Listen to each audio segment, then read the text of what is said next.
Okay, after watching the previous two tutorials, the next thing we're going to do is create append queries to append the rest of the data, all of this valid data that we've got.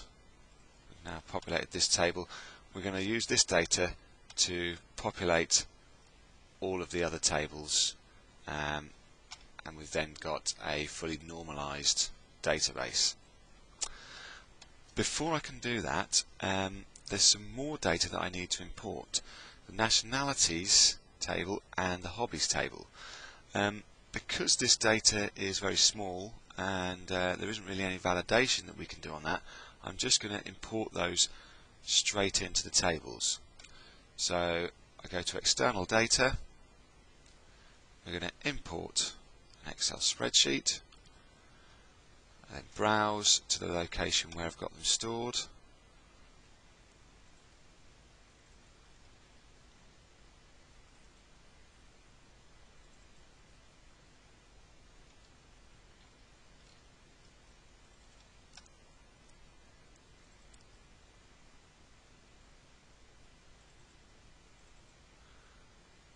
So there's my nationalities table.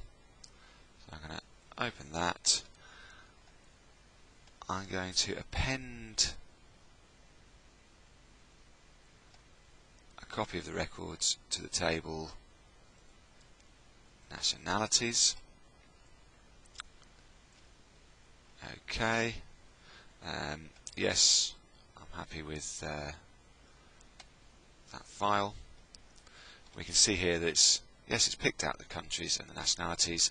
It's selected the headings, the first row. That looks fine. It's going to port it to the nationalities table. Just click on finish. And also, save these import steps. Import nationalities. Yeah, that's done. And then I can use this import as part of a macro later on. So we'll save the import. I'll just double check. If I open up the nationalities table, yes, that's now been populated. I'm going to just repeat the process again. This time I'm going to put the hobbies in, append it to the driver hobbies table. Okay. Yes, it's selected the heading.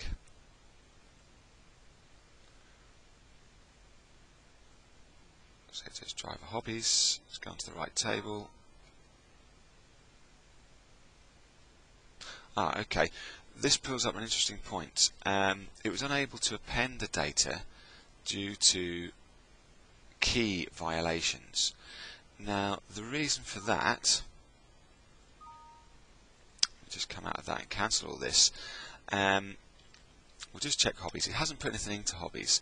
Now, the reason for that, if I look at the relationships, okay, the hobbies is the primary key of this table, but it's also the foreign key of another table, which means that the hobbies must be in this table before they can be... Sorry, actually what I've done is I've actually tried to append it the wrong way round. I should have appended the hobbies into this table rather than the driver hobbies.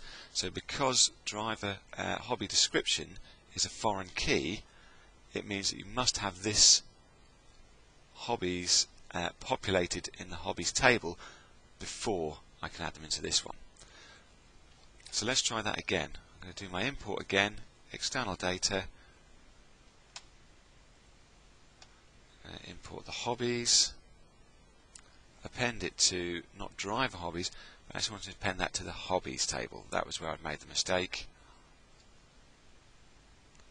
Yeah, we've got the correct data there. It's importing it into the hobbies table, so we can click on finish, save those import steps again so we can add that to a macro later. If I check hobbies, that's all populated now. Okay, the more complex appending that I'm going to do now is to append all of this valid data. Okay, in the valid data table, I'm going to append that to appropriate tables. So the first thing I'm going to do is create a new query in Design View. And what I'm going to do first of all is populate the drivers table. I'm going to get all the information from the valid data table. So select valid data and add that to my query. I then need to add in all of the fields which are in the driver table. So that is, let me check, driver ID, first name, last name, world champion, car number and nationality. So I've got driver ID, first name, last name, current car number, world champion and nationality. I'm going to change this now to an append query. So I click on append. It will then ask me which table I'm going to append it to. That's the drivers table. Okay. And then I need to set up each field so it appends it to the correct field. So driver ID will go to driver ID. Driver's first name goes to driver's first name. Last name to last name. Current car number, world champion and nationality. Okay, so I've linked all the fields to the correct fields of the table that we're appending it to.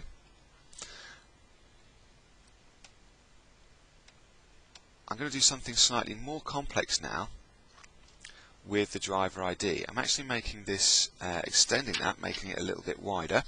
Because I'm actually going to create a new driver ID number using information from the rest of the table. So driver ID is going to be the name of the field, okay, and so I put a colon there. Now this is going to be made up of the current car number, an underscore, and then the driver's initials. So we do this by putting in a square bracket and the name of the field which I want to be the first part, so current car, make sure I spell that correctly, current car number, and then close the square bracket. So that will insert the current car number. And then also going to put in an underscore. So I use the ampersand sign, okay, to join separate elements. If I'm going to insert a literal character, then I have to enclose that in single quotes. So that's my underscore. And then I'm also going to add to this the driver's first name, the initial of their first name and the initial of their last name. So to do this, I'm going to enter left, open a normal bracket, square bracket, because I'm referring to a particular field. I'm going to name that field and close the square brackets. I then put comma 1 and close off my round bracket.